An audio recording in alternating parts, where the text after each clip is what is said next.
a good helmet for the banging my head against the wall stage. The Kate Dalley Show starts now.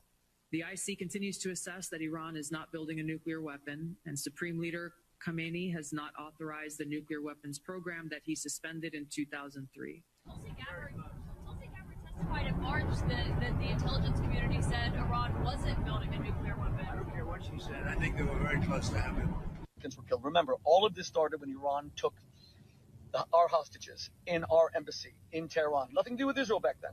The United States must get involved in this fight in order to protect the United States. God bless America. God bless the United States of Israel. God bless every innocent person. My idea of a perfect government is one guy who sits in a small room at a desk, and the only thing he's allowed to decide is who to nuke.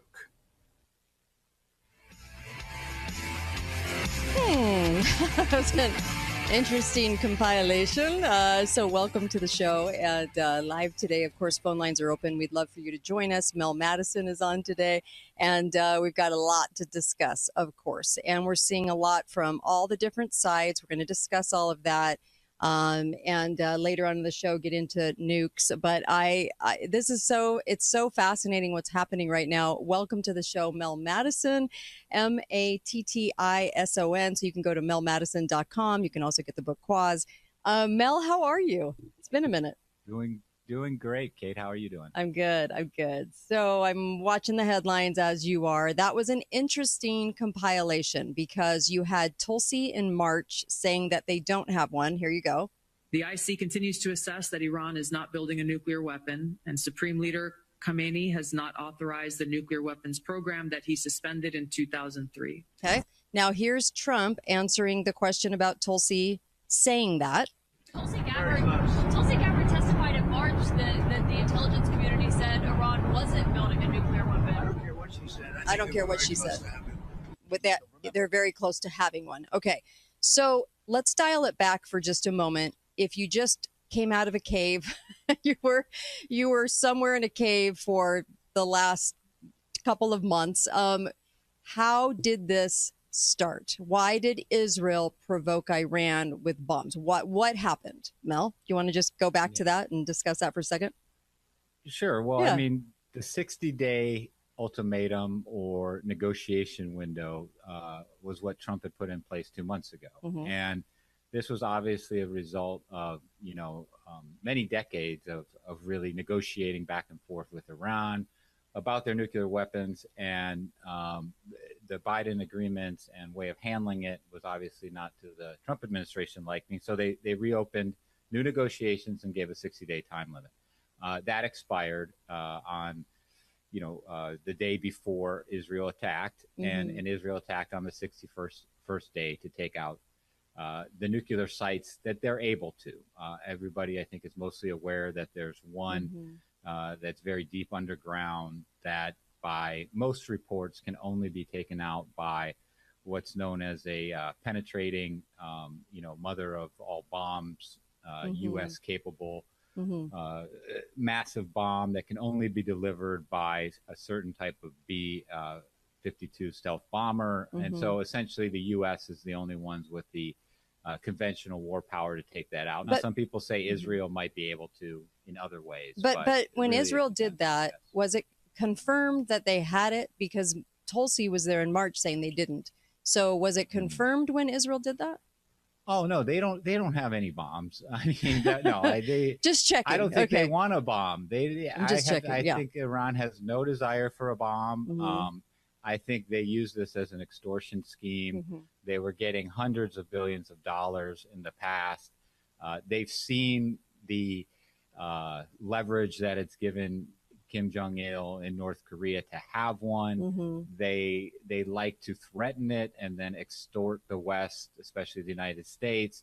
But they have had, and I'm no nuclear weapons expert, but having listened to some people who are, mm-hmm. apparently you need about 60% pure enriched uranium. The Iranians have had that level of purity for some time. It only takes a matter of days to put together the materials. Mm-hmm. What takes time is to then package that into a bomb that actually works. And, mm-hmm. and that takes even on a fast timeline from the weapons experts I've heard speak, takes about 6 months. And there's been no move for Iran to do that. So even when we've been hearing they're weeks away or they're months away, from what I understand from the people that really know about this stuff, former weapons inspectors, nuclear arms experts, there's a big gap there, at least a 6-month gap between having the right enriched uranium material and actually having a deliverable weapon. And so it's not so much the enriched uranium that has been the constraint, it's packaging it in a bomb, which is obviously tricky. Everybody knows the basics of how a nuclear bomb works, but we knew that at the beginning of the Manhattan Project, and we had to spend years with the best scientists in the world in the 1940s with Oppenheimer and team in order to get one that actually worked. So to take just because you've got a big ball of enriched uranium doesn't mean in 3 days you can turn around and create a bomb. And from everything I've heard, what Tulsi Gabbard I'm sure was talking about, there's been no move on Iran's part. So this isn't, in a sense, it's a self-created timeline based on that 60-day window that Trump opened up that's gotten us here into this place. Okay. Phone lines are open, 888-673-1450, 888-673-1450. Okay. So how is this affecting us economically? What's happening right now? Well, I mean, I think it is complicated. I think if you take a step back, we have to realize, number one, the U.S. is in a little bit of a difficult position here because of its historical commitments.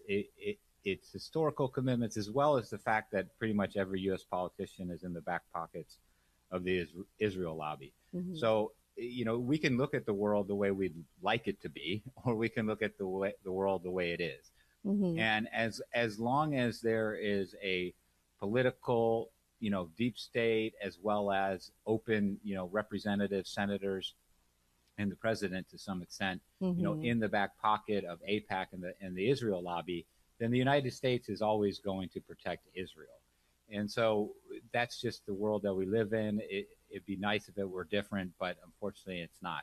And so once you get into this situation where you have a country that is threatening to create a bomb, they didn't take the steps to do it, but they threatened it, and where they do have the enriched material, it's tough to argue that Israel shouldn't be worried about this, right? I mean, if Brazil hated America and was run by a theocratic regime that threatened the destruction of Miami and Washington, D.C., I don't think many Americans would argue with the fact that the United States would send bombers over to take out Brazil, enrichment sites if they were getting close to the development of a weapon.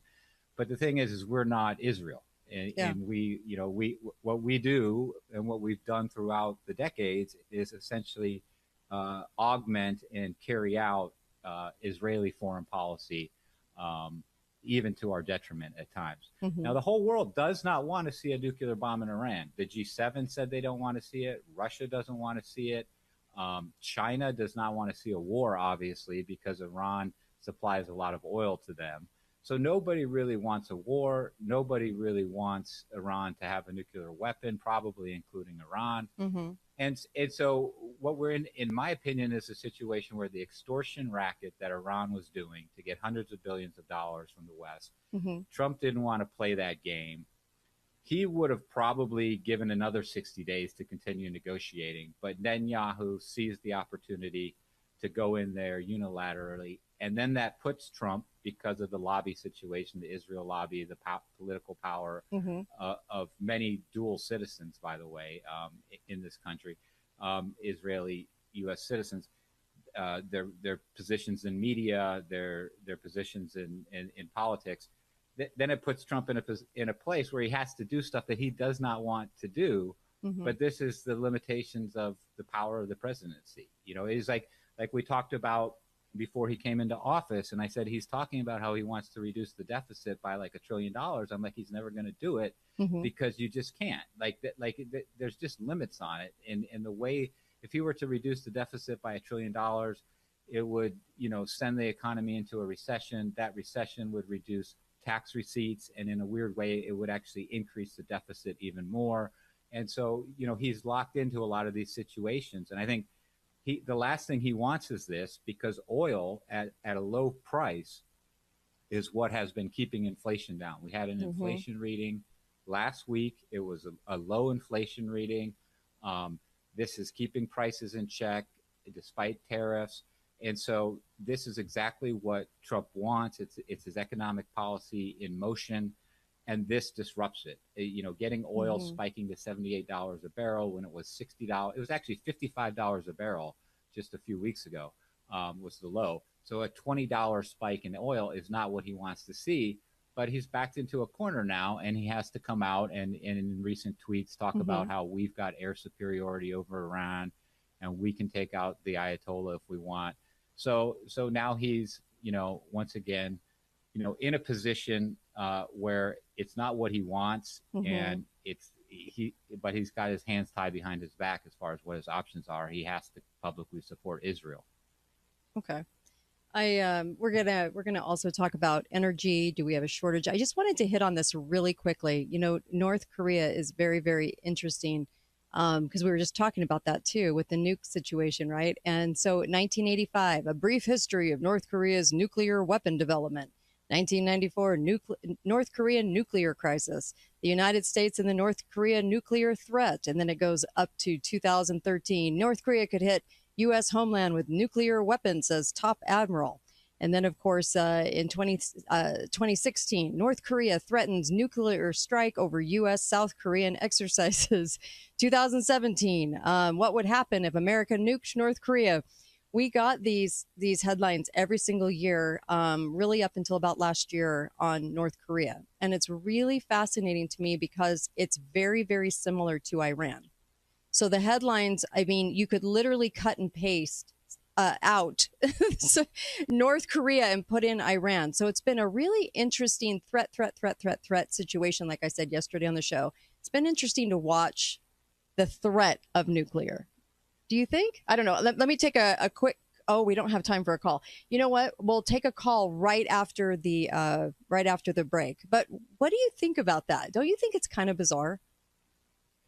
I do think that they like to use the nuclear threat as excuses for carrying out other foreign policy agenda items. Yeah, that's me sure. too. It was interesting to look at the headlines as a whole and go, gee, it's eerily similar to what we've been hearing with Iran over 40, 50 years, right? So it's bizarre. Anyway, we'll be right back. We have so much more to say about energy shortage coming. Also, we'll take your calls. Phone lines are open. Be right back. I hear every day about the products you all wish MyPillow carried. Well, guess what? We probably do. Slippers, bathrobes, pet beds, blankets, mattresses, sleepwear, loungewear, duvets, comforters, pot holders, aprons, oven mitts, and so much more. And they're all on sale. For example, get our best-selling standard MyPillows for only $14.98. Body pillows, $29.98. 6-piece bath towels or kitchen towel sets, just $29.98. Multi-use MyPillow 2.0s with pillowcase, $9.98. Save $40 on our Spring Percale and Giza Dream bedsheet sets. Any size, any color, and so much more. So go to MyPillow.com or call the number on your screen. Use your promo code to save up to 80% on all MyPillow products. And I've never done this before. When you spend $100 or more, you're going to get 2 standard MyPillows absolutely free.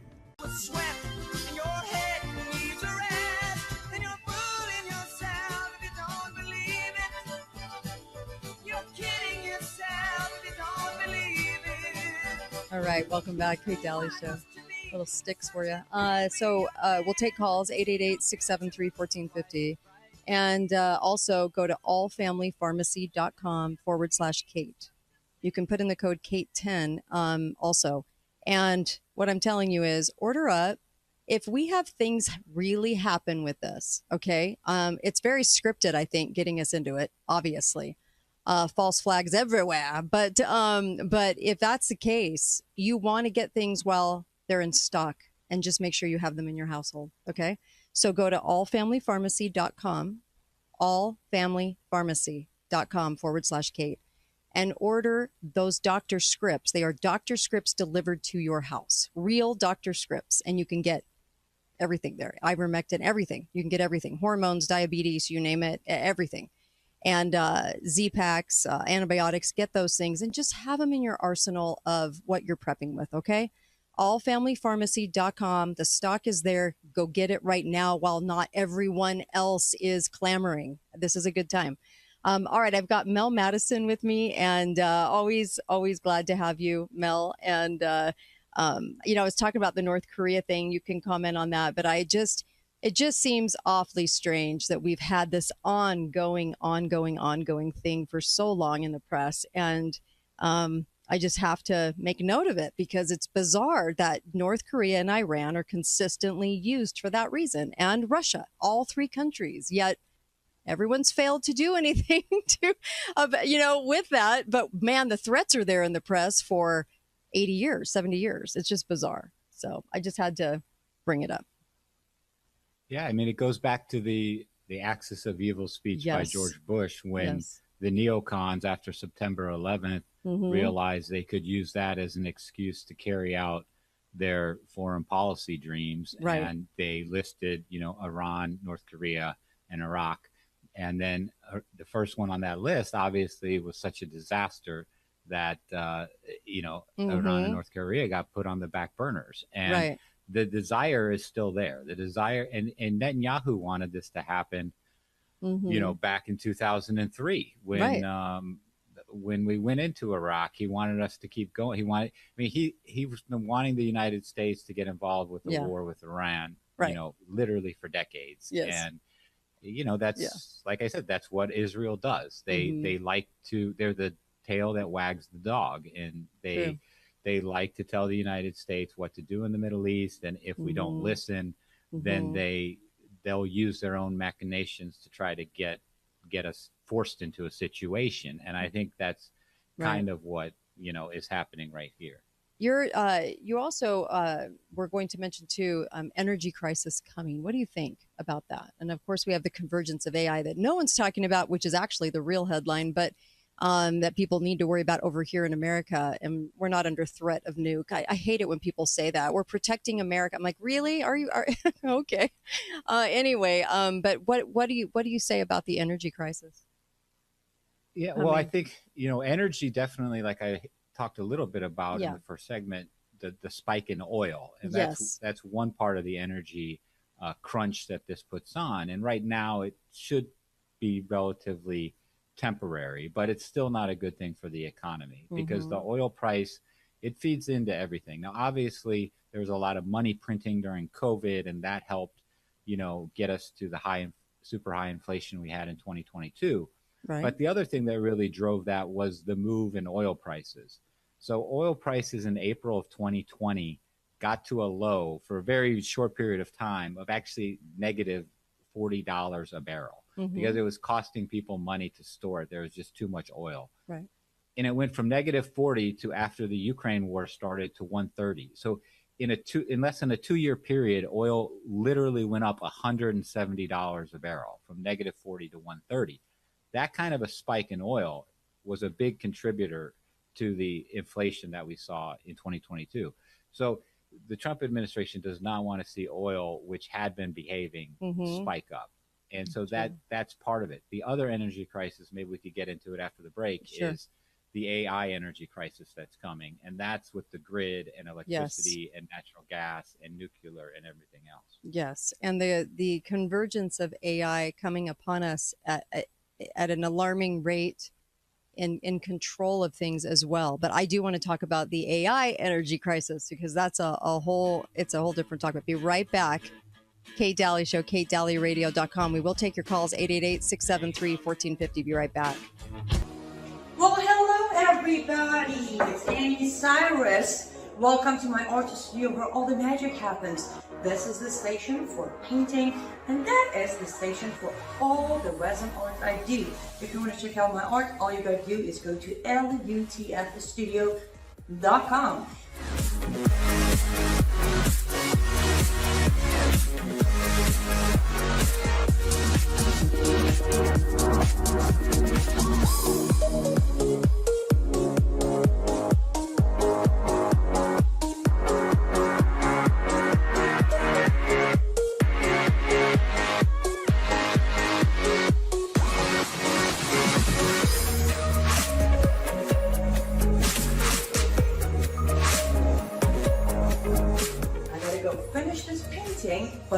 sure for this, I hope I'll see you at lutfstudio.com. Been looking real hard and I'm trying to find a job, but it just keeps getting tougher every day.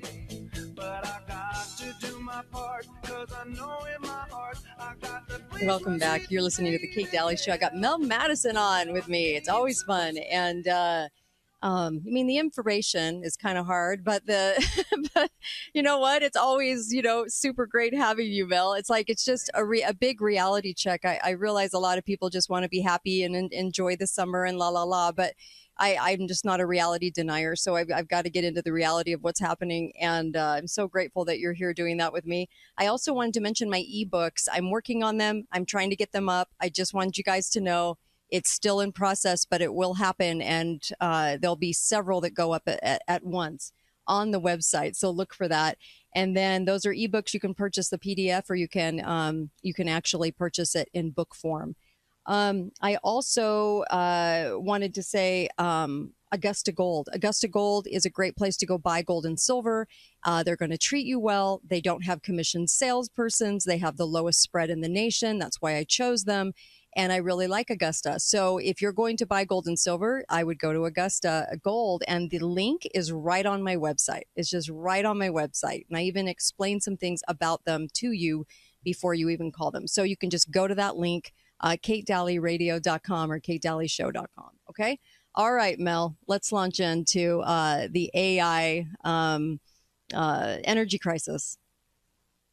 Sure. Yeah. And maybe really quick before we get there, just to finish up the Iran-Iraq, Israel thing, really, because it is true, that I actually think in time, in years from now, when, the tell-all books come out about the Trump administration, you're going to read that Donald Trump was very upset with Bibi Netanyahu this week, over the last week, for doing what he did. I really don't think this is what he wants. But what happens is, like we talked about in the beginning, you're forced into this situation. And then the media also picks it up and runs with it, the Fox Newses of the world, as cheerleaders for it. And in reality, this is not what the U.S.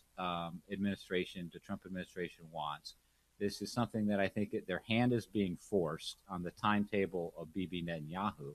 Yes, nobody wants Iran to have a nuclear weapon, but taking things up a notch and launching these attacks, there was still at least some room for negotiation. And I think the fact that there was supposed to be a meeting on Sunday, that, people have made the news that, Trump knew about this and it was all a big fake out move so that they could make Iran feel safe and then launch the attack.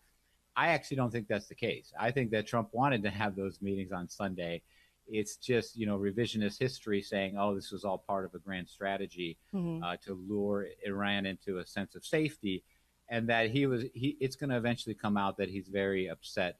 And supposedly that relationship is not as tight as it publicly is made out to be between Bibi and Donald Trump. I think he doesn't like the fact that Netanyahu is able at times to back him into a corner and get what he wants, even when it's not what Trump wants to do. And so this is a complicated situation. And of course, Donald Trump is going to publicly, if he's going to do something, he's going to get behind it and cheer about it and say it's his decision and his call. And this is all Iran's fault. But I think behind the scenes, in time, it will come out that he was not very happy with what Israel started last week. So getting into the AI situation, because this is really, I think, something that's going to affect all Americans. And we talked about it last year, which is the energy usage that AI requires and how much AI has been growing. So, especially once there was this Chinese firm called DeepSeek that came out with a open source kind of a free model, if you will, to use. And it really forced the other AI companies to make their AI more readily available. And that really caused an uptick in, what they would call compute, or, the usage of all of these GPUs and other computer chips, which run on a lot of electricity. They require, megawatts of electricity to run these data centers. And so you've seen this big nuclear build out. You're we need to build more natural gas powered electrical facilities, but we just don't have the capacity. So we don't have the ability to meet the need. We don't have the ability to meet the demand that is on its way from AI. And this is going, I think, in your part of the world, in Utah, there's the water shortages. I think we're possibly going to be heading into an energy shortage world where, people are going to be told, you can't keep your air conditioning below 75. You can't charge your vehicles if you had an electric vehicle at a certain time, which is a whole nother mess, getting everybody on these electric vehicles when we have an electric grid that doesn't work. And what a lot of people don't realize, they think, well, with Trump, all we need to do now is, fast track the permits. The problem is when you look at these transformers and generators that are necessary to build, say, a new natural gas power plant, you want to go to the top producers and order one. They're not going to be able to deliver it for 5 or 6 years. There's a backlog on all this stuff. And so there are real constraints in this economy that we need to be, focused on right now instead of, Middle East geopolitics. And we're just kind of, skimming our way past the graveyard, if you will, as we're heading into energy shortages. We're heading into AI leading to job losses. We're heading into a whole slew of financial and economic changes, the likes of which, we really have never seen before.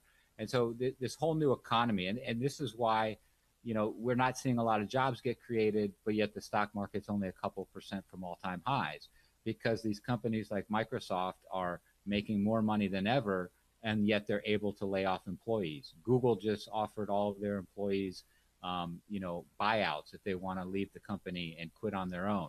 So we're getting to a situation now where even these sacred jobs, like, oh, I'm a coder at Google, you're no longer needed.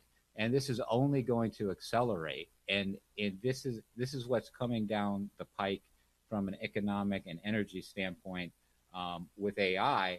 And a lot of people don't even see this ahead of us because they're too focused on, some missiles being dropped in Tel Aviv, which I think we should also be clear. Like, I think there was maybe 11 people killed in Tel Aviv yesterday. Like, these are not significant losses, right? If you're one of those people that's killed, it's a significant loss. But just for comparison, it was around 41,000 Americans were killed last year in auto accidents, 41,000. On one day in September 1862 at the Battle of Antietam, over 23,000 Americans were casualties. When you're having 11 people killed, 10 people, it's a tragedy for those people. But when you compare it to, say, auto deaths, right? There's been more people killed by automobile accidents in the United States than have been killed in Israel in the last week. But nobody talks about it because we're just used to it. We're used to randomly people getting killed on a Saturday driving down the interstate. Nobody thinks about it. But when somebody dies in a bomb in Tel Aviv, it's all over the news, even though it's 10, 11 people. Well, I mean, yeah, I'm with you. The media is certainly addressing this by the second, every second of every day. So that tells me a lot when the media is all in concert over this. And I have a lot of clips today of things that have been said and some very interesting things. That was the rabbi earlier, Rabbi Shuli, that was talking about the United States of Israel. That was a really strange clip because he actually had to go back to Beirut for where we're at with Iran. And I thought that's in the early 1980s and late 70s. And I'm like, it was just strange that was the last thing that people can point to as well. That was very weird. So, yeah, I mean, that's all he brought up as far as Iran goes. I just thought it was strange. We're going to come right back, though. You guys know that.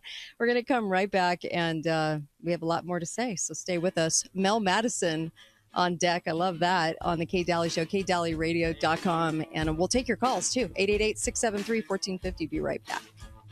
Hello, everyone. I'm excited to announce the next generation of energy drinks, Rev 7. It has no sugar and no caffeine. Instead, Rev 7 uses Go BHB.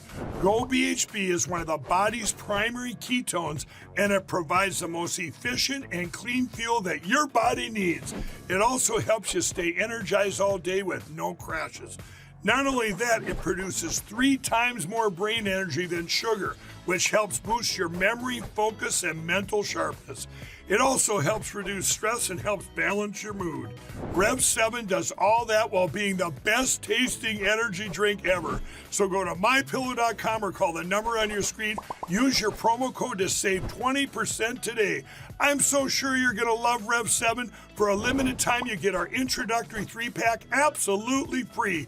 I drink Rev 7 every day and I absolutely love it, and so will you. This is the Kate Dalley Show. They were asking if you were around, how you was, where you could be found. Told them you were living downtown, driving all the old men crazy.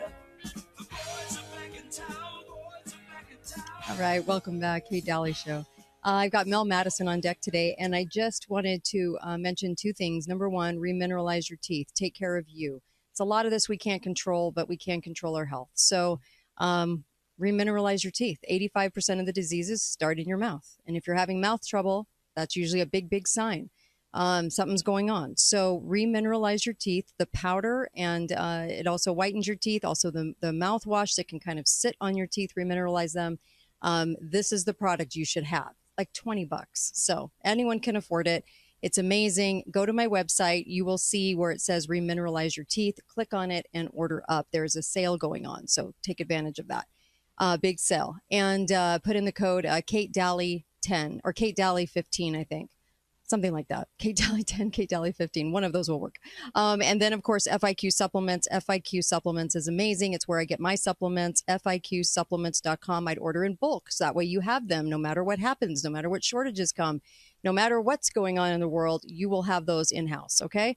And they are the best ingredient, quality ingredient supplements on the market. So if you're going to buy supplements, that's the place. FIQsupplements.com. I've been getting them there for over 5 years. I love it. I love it. I love them. Okay, so back here with Mel Mattison, let's talk just a little bit about nuclear subsidies, too.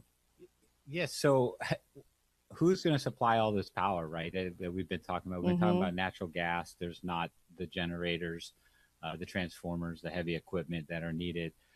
So the U.S. is really turning now hard to nuclear with massive subsidies and tax credits and incentives and continuation of already existent subsidies and incentives in the big beautiful bill.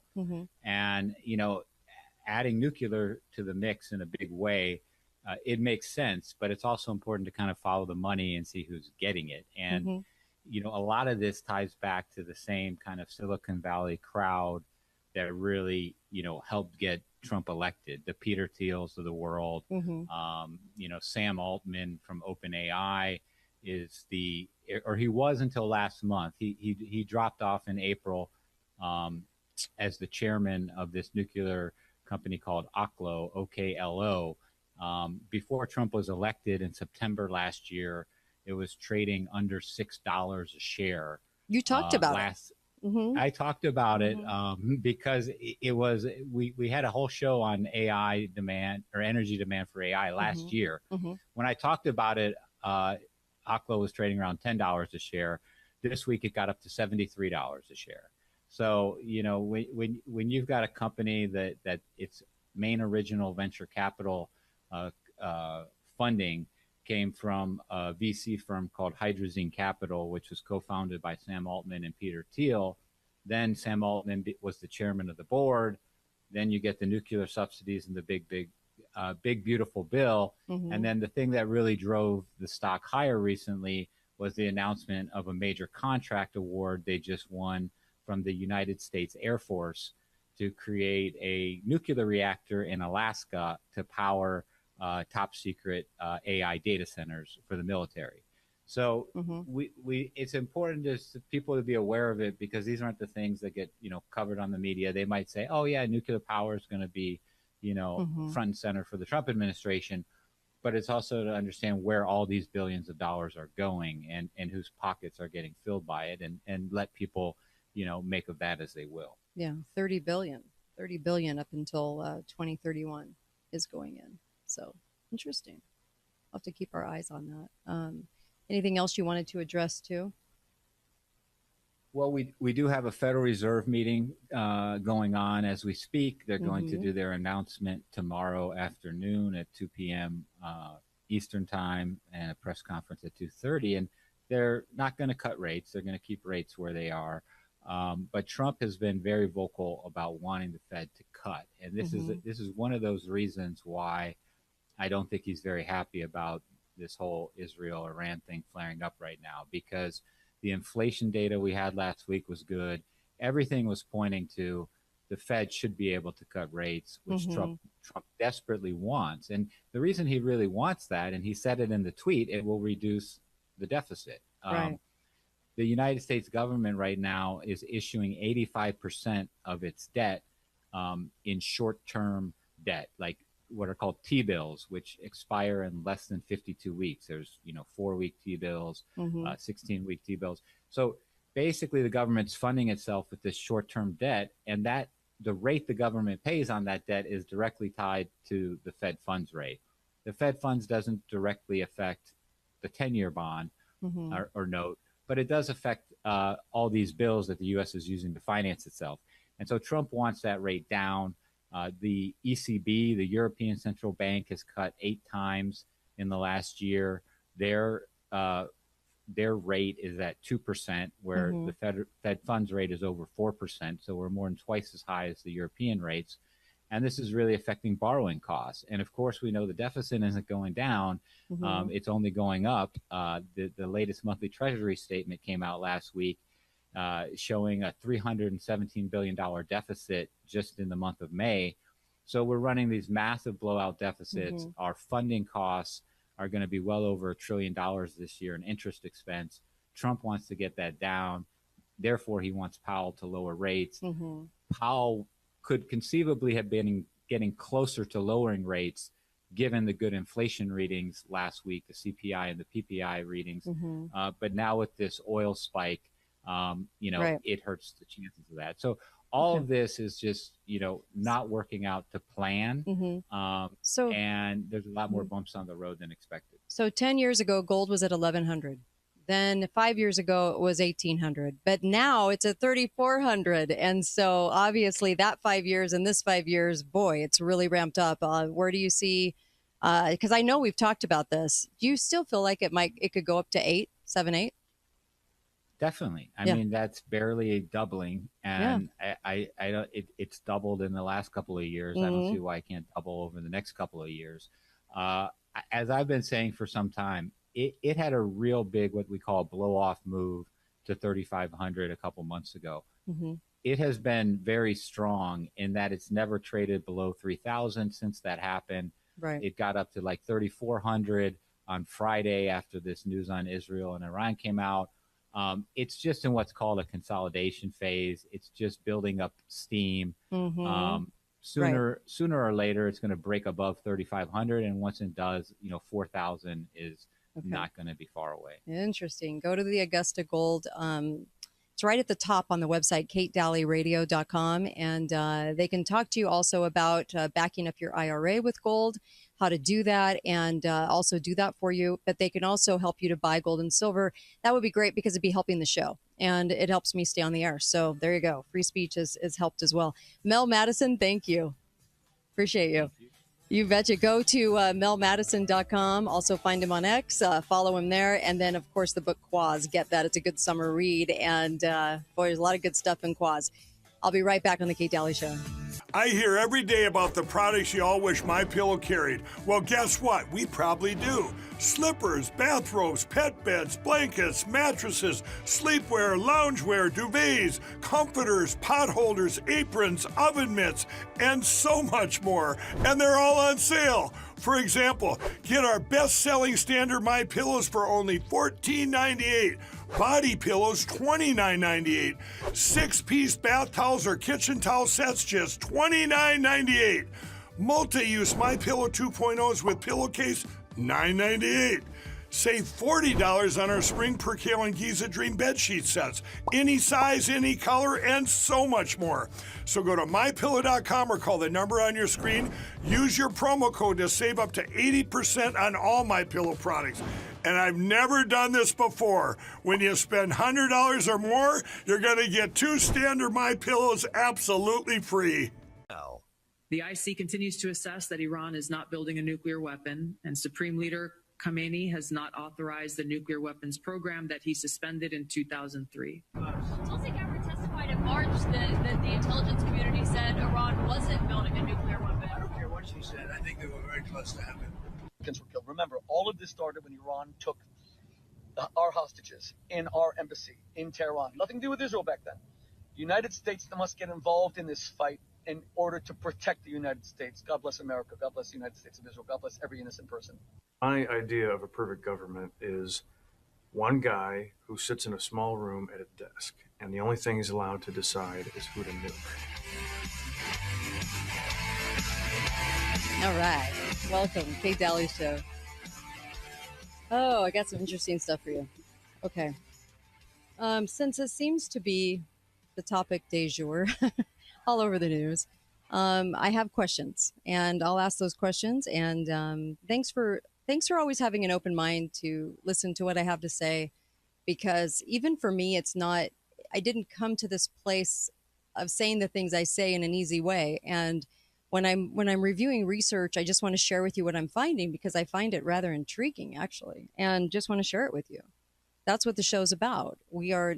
I am not an AP news gal. I think the AP completely sucks. I think they're awful and horrid and quite evil, actually, because I think they're lying to us all the time. And I've caught them in so many lies daily that I mean, honestly, it's quite bizarre that people will even still read them.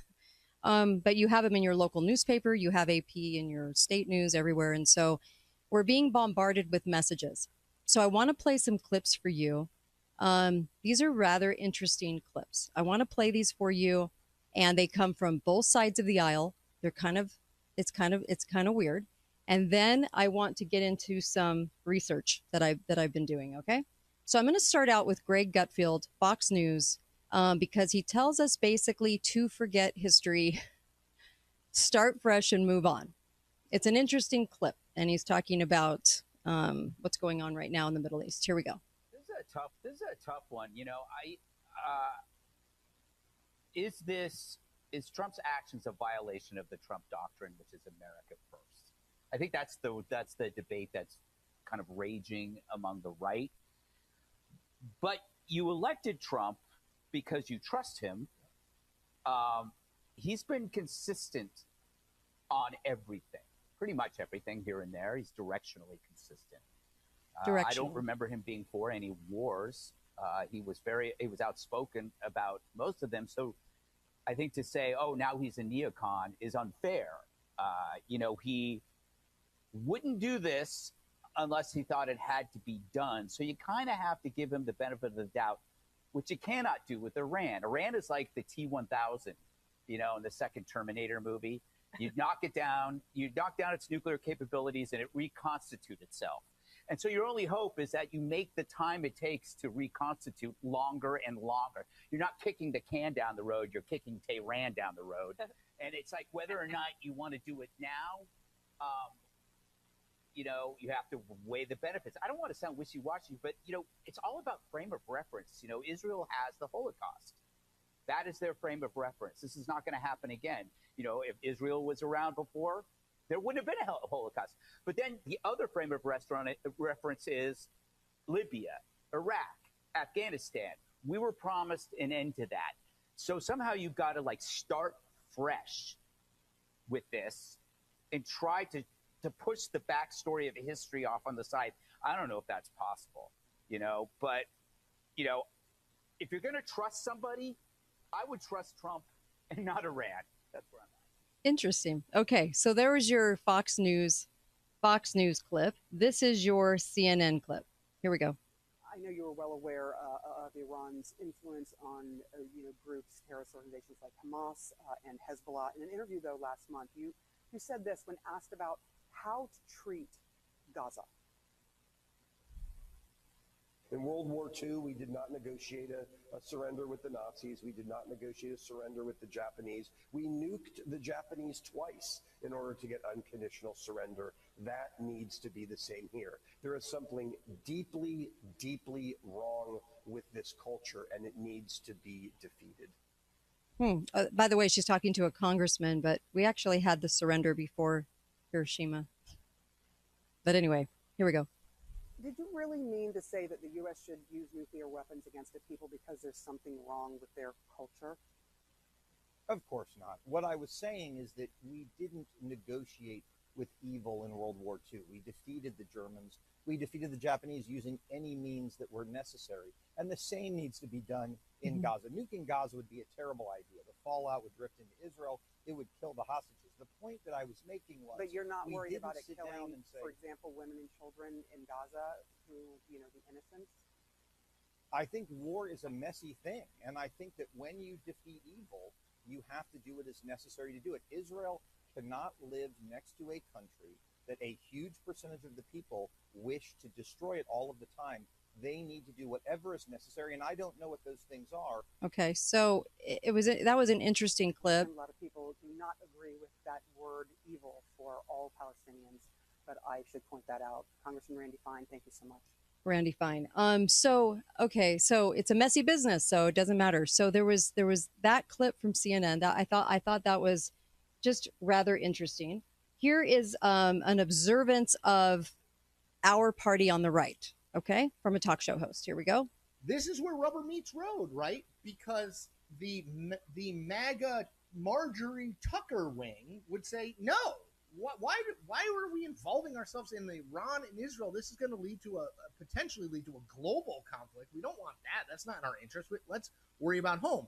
Whereas the Hannity wing, can't believe I'm saying that, but the Hannity wing of the party is saying this is our chance. Trump has said over and over again that Iran cannot be allowed to have a nuclear weapon. This is the best chance we're ever going to get to keep them from having a nuclear weapon. We need to do it. And then there's Donald Trump. Now, Trump's great genius is he's been able to meld tech bros and MAGA isolationists and MAGA hawks all together, right? Generally speaking. But there are issues like this one where you can't meld them all together because he's been on both sides of this. He has been very clear in saying we're wasting trillions of dollars in foreign wars. We can't do this. We're not going to be America's policeman anymore. At the same time, he's on the record repeatedly over the last decade saying Iran can't be allowed to have a nuclear bomb. So which is it? Is it the Tucker wing? Is it the Hannity wing?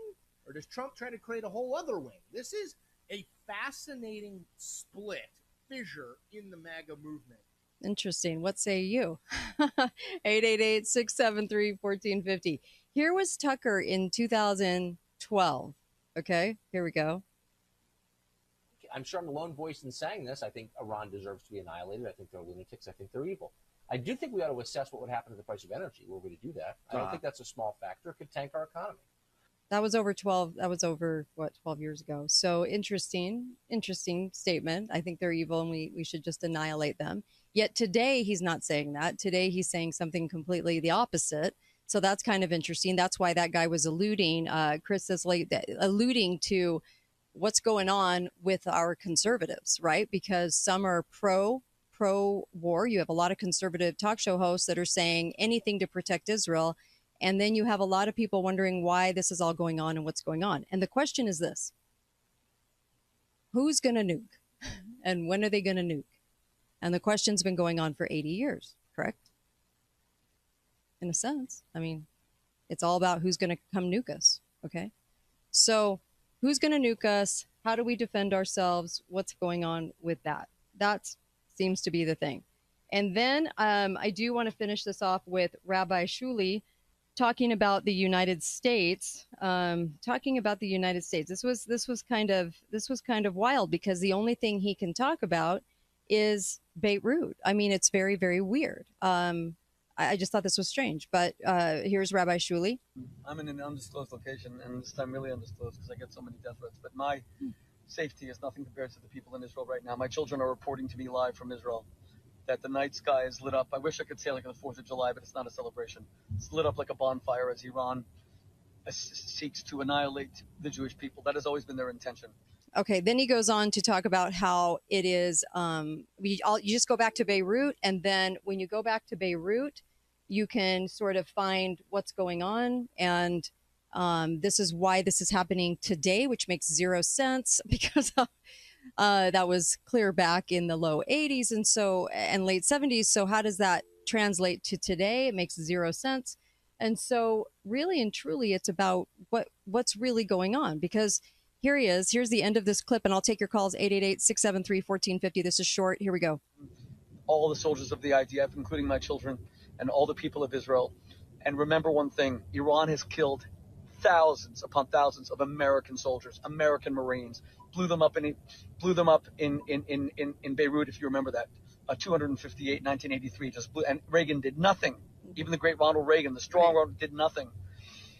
5,000 American soldiers killed in Iran, killed in Iraq, mostly by Iranian proxies. Thousands and thousands of soldiers killed in Afghanistan, Argentina, the bombing of the embassy there. I could go on how many Americans were killed. Remember, all of this started when Iran took our hostages in our embassy in Tehran. Nothing to do with Israel back then. United States must get involved in this fight in order to protect the United States. God bless America. God bless the United States of Israel.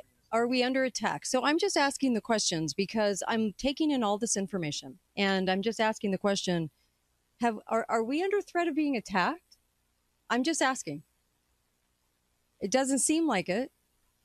It seems like this is more about Iran-Israel, and it seems as though the timing's very weird, as I've mentioned the last few days on the show. Okay, so now all of a sudden the evil that they are, now we have to go in and ramp this up right now. I said a year and a half ago, this will bring war. Right? I said we'll have a war coming. The war machine is ready to go. But with even that, I'm just asking the question, when we say we have to do this to protect the United States, and then he ended with United States of Israel, which is very that's a huge controversy right now to say that. And so it was really kind of a strange comment, and it really is. I felt like it was a lot of comments thrown in to try to get us to be emotional and try to get us involved in this, right? I don't know. That's how it seemed to me. I'll take your calls when I come back. That was a whole lot of incoming information, but I'm just taking in all these different comments, and I'm going to kind of share with you some of my research as well. Be right back. Kate Dalley Show, KateDalleyRadio.com. Well, hello, everybody. It's Annie Cyrus. Welcome to my artist view where all the magic happens. This is the station for painting, and that is the station for all the resin art I do. If you want to check out my art, all you gotta do is go to lutfstudio.com.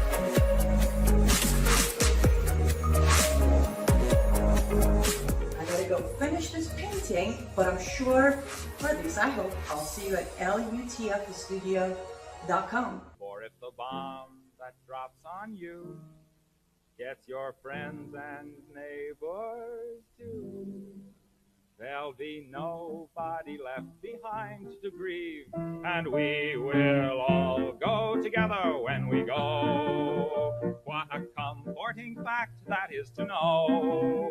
Universal bereavement and inspiring achievement. Yes, we all will go together when we go. All right. We will all go. That's Tom Lehrer. He was like a total hippie lib, but anyway, interesting song. We'll all go together when we go. Okay.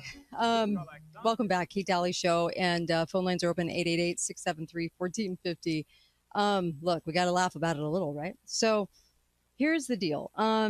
Allfamilypharmacy.com. The code word is Kate10, but go to allfamilypharmacy.com/Kate. The link is on my website. Okay. If you scroll down, you'll find the podcast of this here live show. But at the top is a link, and you can just follow that and get right there. And I would order up while supplies are high, and I would do it now. I just would. I think it's a good idea for everybody. I'm working on the ebooks. Those will get out very, very, very, very soon. Sorry it's taken so long. It's just a lot more steps than I previously thought.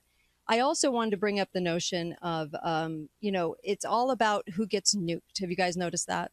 It isn't about really the aggression of country versus country as much as it's about who is going to get nuked. That's the topic today. That's what's going on in the news. And then we have in the Bible, we have wars and rumors of wars. What is rumors of wars? What are we being warned about with rumors of wars? Because wouldn't you just say wars? Wars, right? But rumors of wars. I find that kind of an interesting statement. What do you think about that? So as you're kind of looking at that, I was kind of going through all those clips and kind of interesting that they have to go back all the way to Beirut to connect Iran's hostility toward us all of a sudden, and that Iran is ready to come get us. That was weird. We have to save our country from them coming after us. And why? It's just very bizarre. The 60-day thing was bizarre too. And I do think it was a play. I think it was actually pretty heavily scripted, if you ask me. And I said that yesterday too. But here's some interesting things. I mentioned North Korea earlier. Okay. North Korea in 1963, Time magazine, which is bought and sold periodical from the deep state. Okay. That's what they utilized Time magazine for. It was to get out information, propaganda that they really wanted to get out, but we all thought we were reading some great magazine. Okay. So Time reported that in 1963, that North Korea was one of the only countries that announced that they would not sign the nuclear test ban treaty that was Kennedy's attempt to get the genie back in the bottle, okay, and slow the global nuclear arms race. Because remember, we had kids hiding under desks. It was nuke, nuke, nuke all the time, okay? And this was under Kim Il-sung's leadership, okay? And he was actually put in right after World War II, post-World War II. He was put in as the leader. And he has a really interesting past. He was actually in the Red Army in Russia, trained in military, trained in his training grounds was there in Russia. He also was raised in Japan, and kind of an interesting international guy, Kim Il-sung. So I thought that was kind of interesting, a captain in the Red Soviet Army, and he was put in to bring in communism to North Korea post-World War II. I find that kind of compelling, actually. I really do. I find it compelling. So then you have Iran. So what changed with Iran? Well, Iran escalated their anti-American verbiage, if you will, okay, 1979 post the Islamic Revolution. And so even if you go into propaganda news, it goes, wow, we had a really complex relationship with the United States, including periods of close alliance and cooperation. Interesting. Close alliance and cooperation means the intelligence agencies were having a field day over there and still are. But the revolution, they said, brought a fundamental shift in ideology and power. Why? Because they became under the leadership of Ayatollah Khomeini, which, by the way, yesterday I talked about the fact that he was more of a international man. Interesting comparison. He was an international man. And these are the two countries that in the headlines for over 40 years have been going to nuke us at any moment. And we have been told this, right? But I did think it was sort of fascinating when you look at a country and how the media then starts reporting that they're anti-American and coming to get us. It's usually because a leader was put in. And that leader, I think, is a very controlled leader coming from, because I think communism actually came from the elite, from the deep state elite, who basically spread that through Russia, spread it and wanted it in certain diverse places. What? To become an enemy? So we could have an enemy? Interesting. Be right back. Kate Dalley Show. I've got more. Be right back. Hello, everyone. I'm excited to announce the next generation of energy drinks, Rev 7. It has no sugar and no caffeine. Instead, Rev 7 uses Go BHB. Go BHB is one of the body's primary ketones, and it provides the most efficient and clean fuel that your body needs. It also helps you stay energized all day with no crashes. Not only that, it produces 3 times more brain energy than sugar, which helps boost your memory, focus, and mental sharpness. It also helps reduce stress and helps balance your mood. Rev 7 does all that while being the best tasting energy drink ever. So go to mypillow.com or call the number on your screen. Use your promo code to save 20% today. I'm so sure you're going to love Rev 7. For a limited time, you get our introductory 3-pack absolutely free. I drink Rev 7 every day, and I absolutely love it, and so will you. French fried potatoes by and by. There will be no more misery when the world is our rotisserie. Yes, we all will fry together when we fry. You know, this song. We will all bake together when we bake. Yeah. This song is interesting because Tom Lehrer was a huge liberal, and they had such a huge belief that we were going to get nuked any moment. So they did these songs and trying to, raise the level of, we're going to make this humorous because we need you to know how diabolical this is and that we are about to have this happen. So that was the messaging of the day. And I do find it compelling when I go over my notes for this next segment of the show. So, all right. Okay. By the way, mypillow.com, go there, use the code word Kate. There's all kinds of new things, even energy drinks that are really good, actually, and really great ingredients. And there's all kinds of wonderful supplements, FIQsupplements.com, that just have wonderful sponsors. So there was a go to my website, please, because I need you right now. So if you want me to stay on the air, I need you. Look, there was a comment made on X, and this was the comment, because I'm not the only one that thinks what I do about nukes. I have a strong skepticism of what's going on with nukes because it's so used right now, okay, and has been for a long time. Here we go. Nukes are used to progress an agenda. In the 20th century, the concept of a spiritual hell stopped becoming an effective tactic to compel people to obedience, so the government needed to create a story that convinced people that they could create hell on Earth. That nuclear radiation fallout would be man-made plague that lasted for a lifetime or more. Okay? This fear would be used to justify the Cold War, Iraq War, and now war with Iran. Inversely, whenever there is a bad headline about our time in Vietnam, there was magically a successful Apollo mission the same year. Their number one need is for you to continue to believe that they are saving you from the same world they tirelessly create around you. They'll do anything to keep that alive. I can't say I disagree with that. That's a pretty strong statement coming from Seven Seas. I like it. I mean, I feel the same way. I feel like we are very, very brainwashed. And obviously he does too. The pictures taken of the nuke that they tested. Remember, we just had Oppenheimer movie come out. They always have the movies come out and really get us thinking about things. Well, it was interesting because they have pictures of the people taking pictures, but the other ones didn't really turn out. The only one that turned out, they said, was from a bystander, an observer named Jack Abey, who had his 35 millimeter Perfix 44, and he would take the only well-known, well-exposed color photograph of the detonation explosion. And this was the testing ground, right, in New Mexico.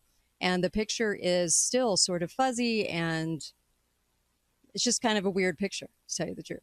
But we are talking back in the day, so okay. Would make sense, I guess. But it's interesting that the two people, Julian Mack and Berlin Brixner, they were hired to do it, but the only thing they came up with was, like I said, pictures of the photographers, not pictures of the actual thing. That didn't turn out. I just thought it was interesting. Okay. So you have this one photograph, and that's it. Okay. All right. So the date of the war's end, because this is what Tulsi was talking about last week, right? Was Hiroshima. So the exact date of the war's end in World War II was not universally agreed upon. Don't you find that kind of strange? Generally accepted at the time that the war ended with the armistice of 15th of August, 1945, rather than the formal surrender of Japan on the 2nd of September, 1945.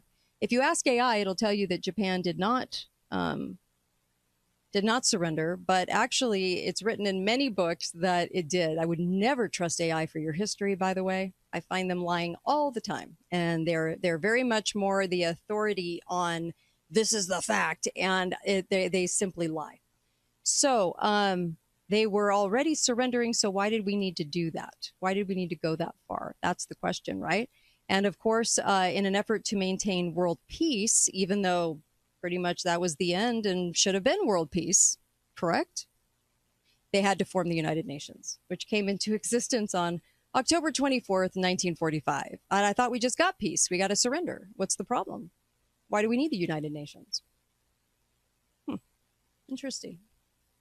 And then adopted the Universal Declaration of Human Rights in 1948 as the common standard for all the member nations. And of course, the victors of the war, the great powers that were the victors of the war, France, China, the United Kingdom, Soviet Union, and the United States, became the permanent members of the UN's Security Council. But I thought that the whole Cold War was about us versus the Soviet Union. Interesting. Okay. So we're in a big group as the victor group with them. And then, of course, 1944, the Allied nations also, before that, drew up the economic framework for the post-war world. Okay. And the agreement created the International Monetary Fund. That's probably the most important part of this conversation is the monetary fund, because all things revolve around money. All right, moving money, who gets it, right? They had the International Bank of Reconstruction and Development and whatnot.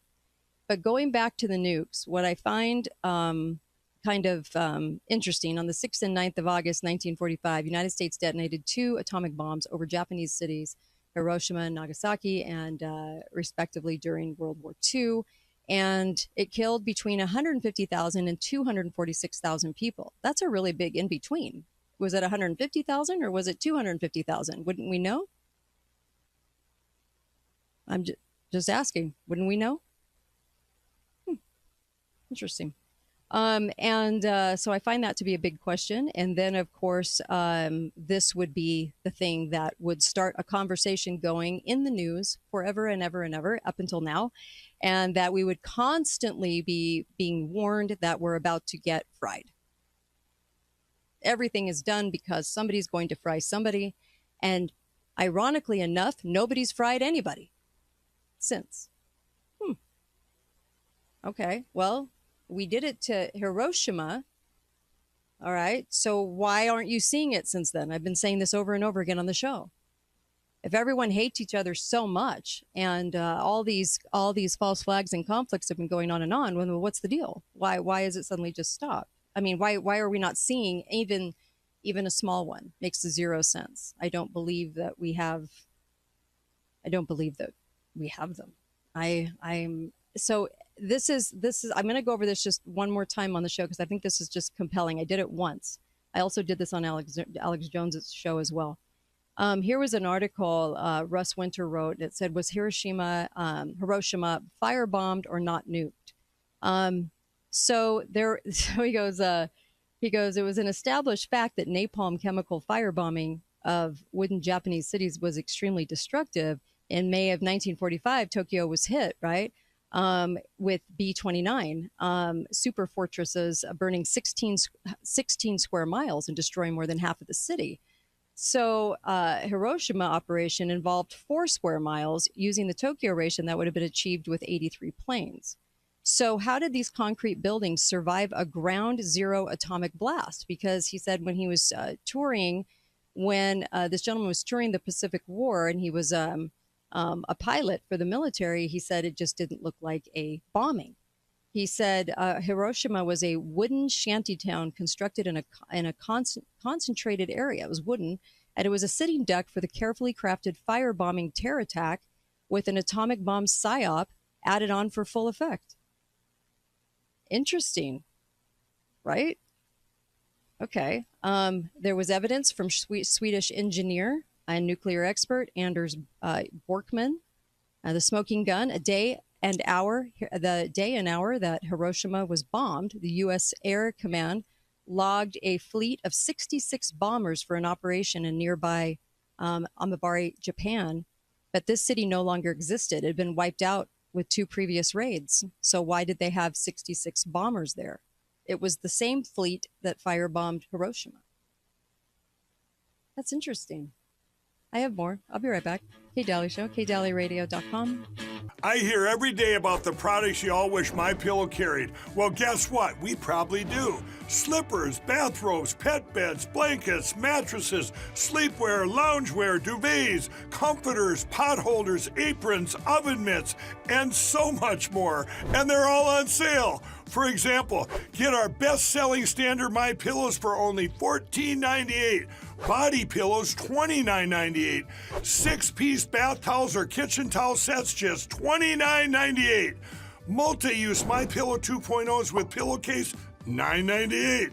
Save $40 on our Spring Percale and Giza Dream bedsheet sets. Any size, any color, and so much more. So go to MyPillow.com or call the number on your screen.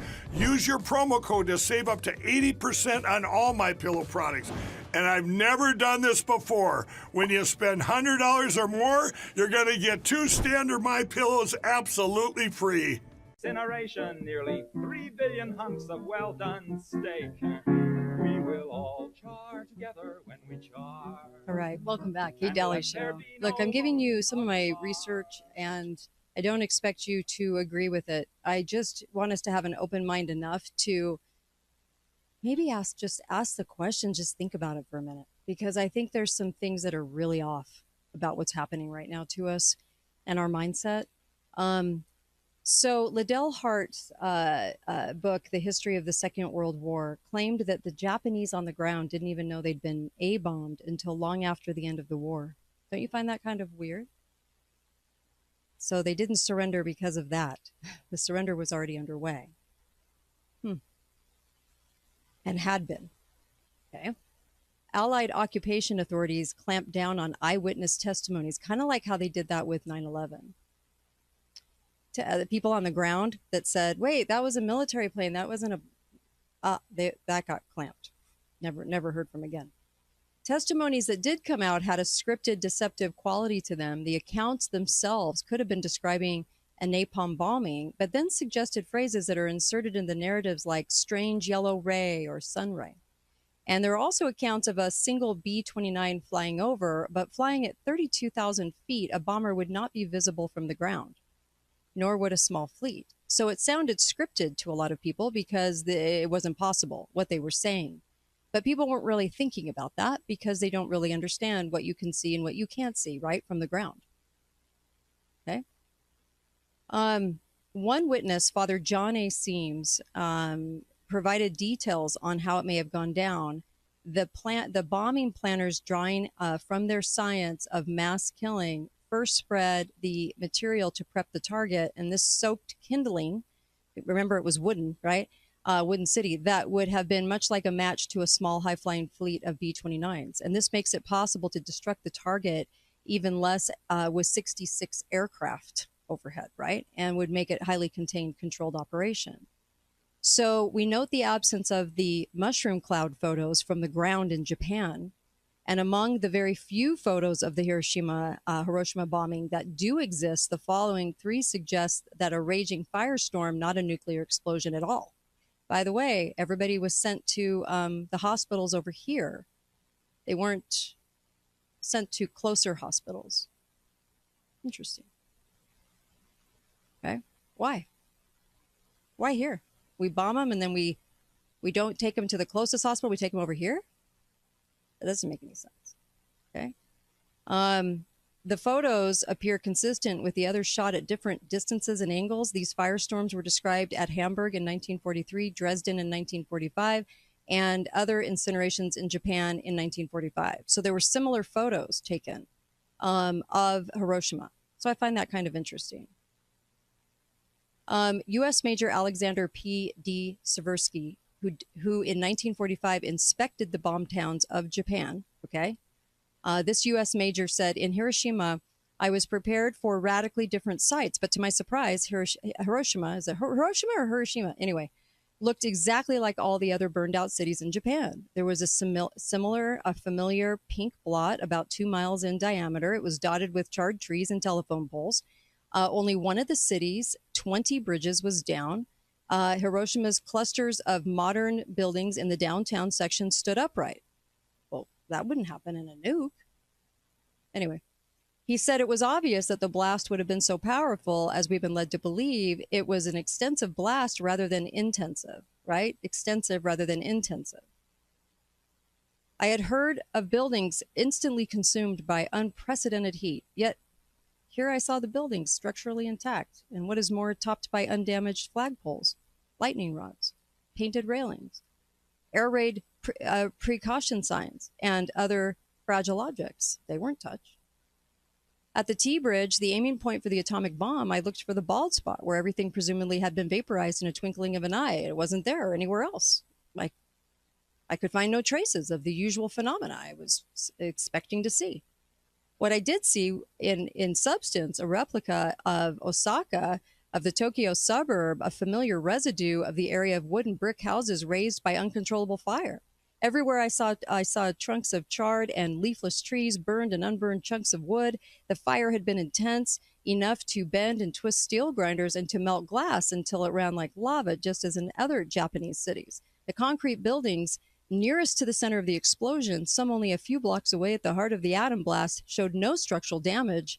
Even Commiss's canopies, delicate exterior decorations were intact. How could that be in a nuke? Doesn't make any sense.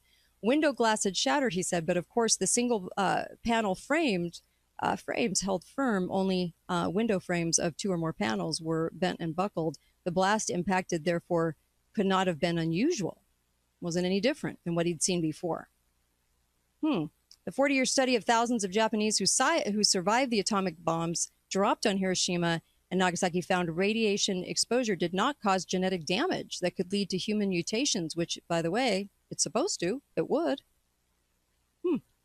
John Boyce of the National Cancer Institute said ionizing radiation is known to cause heritable mutations in many species of plants and animals, but intense study of 70,000 offspring of atomic bomb survivors has failed to identify an increase in congenital abnormalities, cancer, and chromosome aberrations or mutational blood protein changes. So they weren't seeing that in any of the victims. Don't you find that compelling? We have a threat, an ongoing threat, 70 plus years. Have we ever asked? I mean, everybody takes it verbatim. We have movies about it over and over and over again. We're told about it over and over and over again. That should tell us something right there. But do we ever ask? Is it real? Is it like NASA, where the money's going into a black hole? How real is it? What is our capability? I know people in the military think it's very real, but is that because they've been told in the military that it's very real?